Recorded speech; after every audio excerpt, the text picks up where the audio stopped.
Bonjour à tous les talkers et bienvenue sur Game Set Talk pour le grand débrief de cette finale entre Stefanos Tsitsipas et Alejandro Davidovich Fokina sur le rocher, une finale qui a été remportée par le grec en 2 manches. On voit ça tout de suite après le jingle.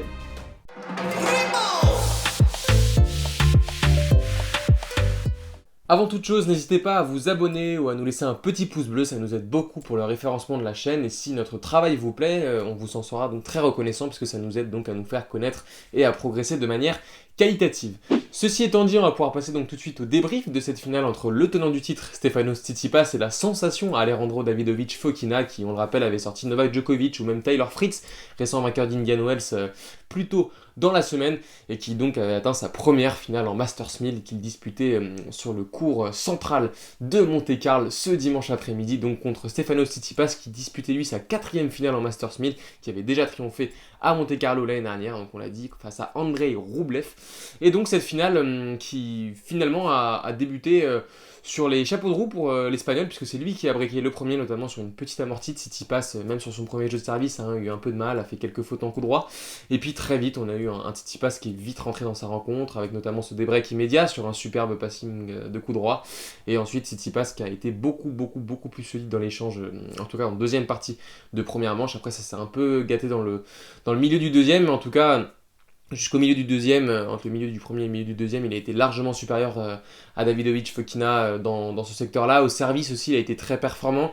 On a vu un Davidovich Fokina qui essayait vraiment de jouer sur le revers du grec pour le neutraliser, mais le grec a trouvé de belles zones et a pu justement après reprendre l'initiative du point souvent avec son coup droit et faire mal à l'Espagnol. Il a donc empoché cette première manche. On a eu au début du deuxième un moment de flottement assez énorme de Davidovich Fokina puisque Tsitsipas a breaké, il s'est retrouvé mené 6-3, 2-0 l'Espagnol avant donc de lâcher les chevaux si on peut dire, de rentrer dans le terrain, de bénéficier aussi d'un Stefanos Tsitsipas un peu plus moribond au service, qui mettait un peu moins de consistance dans ses balles malgré un service kické qui faisait toujours des ravages et donc il est revenu à 2 reprises dans cette partie, la première fois donc en début de manche et la deuxième fois il a débreaké quand Tsitsipas servait pour le match à 6-3, 5-4 et on a vu un Tsitsipas à l'égard de sa rencontre contre Schwartzmann qui semblait avoir le match en main et qui a failli encore une fois le perdre et se faire retourner.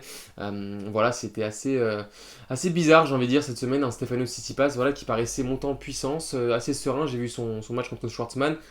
Et voilà, on ne comprend pas vraiment comment le match se retourne. D'un coup, il y a des services qui sont beaucoup moins appuyés, il y a beaucoup plus de fautes. Là, contre Davidovich Fokina, c'était assez criant. Tous les gros points importants qu'il a perdus quand il s'est fait débreaker notamment, ça c'est arrivé suite à des bois, donc une erreur de placement assez visible de Stefanos Tsitsipas. Mais au final, il a su serrer, à l'instar de ce qu'on peut voir des grands joueurs et de ce qu'on attend des grands joueurs dans le tie-break pour donc l'emporter assez sereinement. Davidovich Fokina qui a fait beaucoup de fautes en revers dans cette fin de match et donc Stefanos Tsitsipas qui sur 2-3 derniers gros points quand même va chercher ce deuxième Masters 1000 consécutif à Monte-Carlo pour lui après un début de saison qui était assez difficile on va dire. Alors il y a cette demi-finale à l'Open d'Australie où il perd contre Medvedev mais c'était quand même satisfaisant.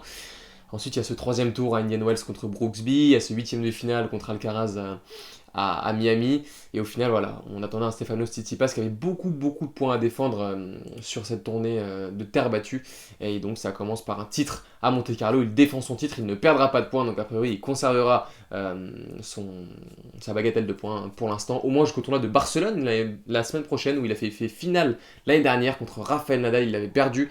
Là il est tête de série numéro 1 puisque l'Espagnol est toujours blessé, on le rappelle, il jouera, il est exempté de premier tour, il jouera a priori Ivashka ou Martinez pour son entrée en lice, parce que je pense qu'il va y aller quand même, puisqu'il y a quand même pas mal de points à défendre, une finale d'ATP 500 on le rappelle.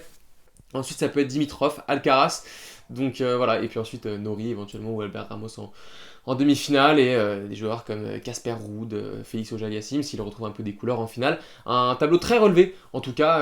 J'ai hâte de savoir en commentaire ce que vous pensez donc de ce succès déjà de Stefanos Tsitsipas et potentiellement de ce qu'il peut espérer en tout cas réaliser du côté de Barcelone qui arrive très vite, donc dès la semaine prochaine. Il y aura ensuite une semaine de repos avant donc de démarrer Madrid, Rome, Roland-Garros, l'enchaînement voilà un peu conséquent sur cette surface pour conclure et arriver donc jusqu'au Grand Chelem parisien où on le rappelle il a une finale à défendre.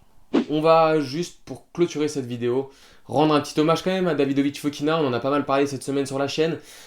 Davidovic Fokina, bon, qu'on connaissait, hein, qui est top 50, qui va confirmer donc ce statut après cette semaine monégasque. Mais voilà, en tout cas, Davidovic Fokina, pardon, qui a su, malgré parfois un peu de déchets, notamment côté revers, inquiéter et se hisser au niveau des plus grands. Je l'ai dit, bah, Tyler Fritz, il cause du tort, mine de rien, à Stefanos Tsitsipas, même si on sent que voilà, il avait beaucoup plus de temps dans les jambes. Il bat Grigor Dimitrov. Voilà, il y a des matchs, bah, on l'a dit, contre Tyler Fritz où il est mené 1-7-0, il s'arrache pour revenir, il bat Novak Djokovic. Pareil, dans un scénario où on pense que ça peut basculer à un moment, mais finalement, même après la perte du deuxième, il s'arrache et il va au bout, tout simplement parce qu'il a réussi à mettre une énorme densité, à sanctionner souvent ses adversaires quand ceux-ci avaient une petite baisse de régime au service. Et puis, mine de rien, il varie quand même pas mal, hein. On a vu quelques amortis, comme sur la balle de break, la première balle de break de cette partie contre Stefanos Tsitsipas. Les lobes aussi. Bon, il a été moins inspiré aujourd'hui, c'est vrai, sur ses lobes, ils étaient très très courts et Stefanos Tsitsipas a pu se régaler dessus.